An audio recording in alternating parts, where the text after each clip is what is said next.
Assalamu alaikum everyone. I hope you are having a productive day. Welcome back to my channel and welcome to the first part of the pronoun. At the end of the video, you will find the answers to the worksheet that I provided you in my previous video. So be with me till the end of the video.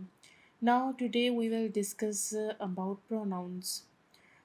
आज हम pronoun की definition को, pronoun के importance को, उसके use को और उसके साथ साथ उसकी कुछ एग्जांपल्स को डिस्कस करेंगे. So let's get started. Pronouns. Pronoun means for a noun and a pronoun is a word that takes the place of a noun. अब इसको हम क्रैम बिल्कुल भी नहीं करेंगे, हम इसके नाम से ही इसको समझने की कोशिश करते हैं. प्रो मतलब फोर और नाउन मतलब नाउन. For a noun. अब नाउन का कॉन्सेप्ट आई होप सो कि आप सबको बहुत अच्छे से समझ आ गया होगा. हमने पिछली वीडियोस में बहुत डिटेल में नाउन को डिस्कस किया था, लेकिन अगर किसी ने वो वीडियोस नहीं देखी हैं तो मैं उनका लिंक जो है आप नीचे डिस्क्रिप्शन बॉक्स में दे दूँगी. आप वो जाके देखें ताकि आपको अच्छे से समझ आ जाए नाउन के बारे में. अब अगर जिन्होंने नहीं वो वीडियोस देखी उनके लिए मैं एक ब्रीफ सा कॉन्सेप्ट बता देती हूँ कि इस दुनिया में मौजूद हर नेमिंग वर्ड को हम नाउन कहते हैं. तो प्रोनाउन अब क्या है?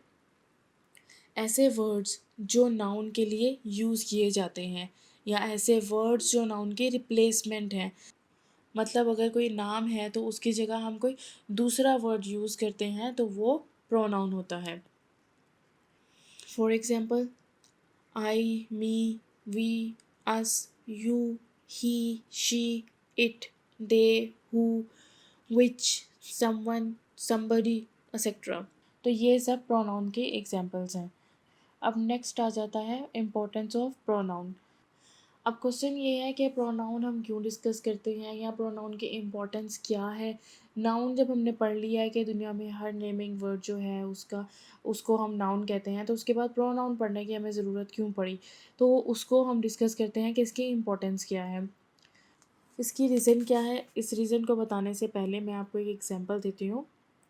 Mary is a girl, Mary is my friend, Mary is a teacher, Mary loves her profession. अब आप ये देखिए, ये इस एग्जांपल में अब मैरी एक लड़की है, मैं मैरी के बारे में बात कर रही हूँ, ठीक है. अब मैंने जितने भी आगे के 3-4 सेंटेंसेस बोले वो मैरी के बारे में ही बोले. तो अब जो मैं मैरी के बारे में बार बार बात करते हुए मैरी का नाम यूज़ कर रही हूँ, तो इसकी जगह हम इस तरह से भी बोल सकते हैं.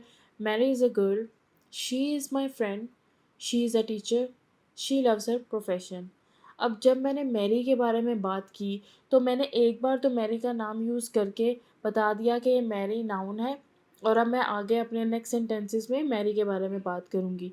अब मैं जब नेक्स्ट सेंटेंस में शी इज़ माई फ्रेंड कह रही हूँ तो मैं शी मैरी को कह रही हूँ, तो शी मैं प्रोनाउन यूज़ कर रही हूँ. यानी कि मैंने नाउन को प्रोनाउन से रिप्लेस किया है. और अभी हमने इसकी डेफिनेशन में भी यही चीज़ डिस्कस की है कि प्रोनाउन जो है वो नाउन की रिप्लेसमेंट होती है. तो ये जो रेपिटिशन ऑफ नाउन होती है, इससे बचने के लिए हम प्रोनाउन को यूज़ करते हैं. Without pronouns, spoken and written English would be very repetitive. Once a noun has been referred to by its actual name, another word, a pronoun, can be used to stand for his name. ये इसकी reason है, ये इसकी importance है pronoun की. जब हम एक बार एक सेंटेंस में नाउन से किसी चीज़ को रेफ़र कर देते हैं तो उसके बाद हम बार बार उस नाउन को यूज़ नहीं करते, हम उसकी जगह पे प्रोनाउन को यूज़ करते हैं. अभी हमने एग्जांपल में भी ऊपर देखा है कि हम जब मैरी के बारे में बात कर रहे हैं तो हम हर सेंटेंस में मैरी का नाम यूज़ कर रहे हैं. अब हर सेंटेंस में जब मैरी का नाम यूज़ कर रहे हैं तो वो रेपिटेशन ऑफ नाउन है, वो सुनने में भी कुछ ज़्यादा अच्छा नहीं लगता. अगर एक लाइन में हम प्रोनाउन की इम्पोर्टेंस को डिस्कस करें तो pronoun lesson the repetition of noun. Next है जी यूजिंग प्रोनाउंस.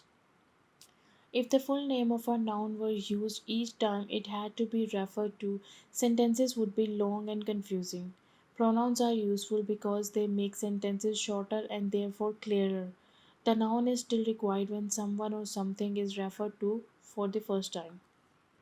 अब अगर हम नाउन को या पूरे नाम को बार बार यूज़ करते हैं तो उससे सेंटेंस बहुत ज़्यादा लेंथी और बहुत ज़्यादा कंफ्यूजिंग हो जाता है.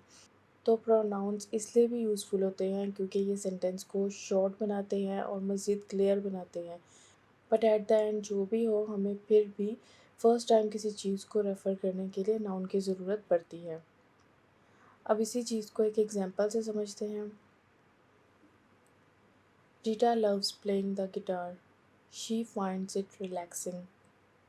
अब इस एग्जांपल में फर्स्ट सेंटेंस में रीटा और गिटार नाउन है और सेकंड सेंटेंस में हमने रीटा को शी के साथ यानी कि पर्सन प्रोनाउन के साथ रिप्लेस किया है और प्लेइंग द गिटार को इट के साथ रिप्लेस किया है।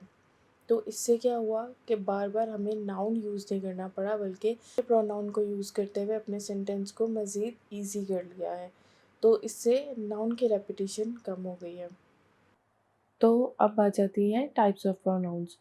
प्रोनाउन की ये सारी टाइप्स हम वन बाय वन करके अपनी अपकमिंग वीडियोस में डिटेल में डिस्कस करेंगे। So this is all for today. I hope you liked today's video.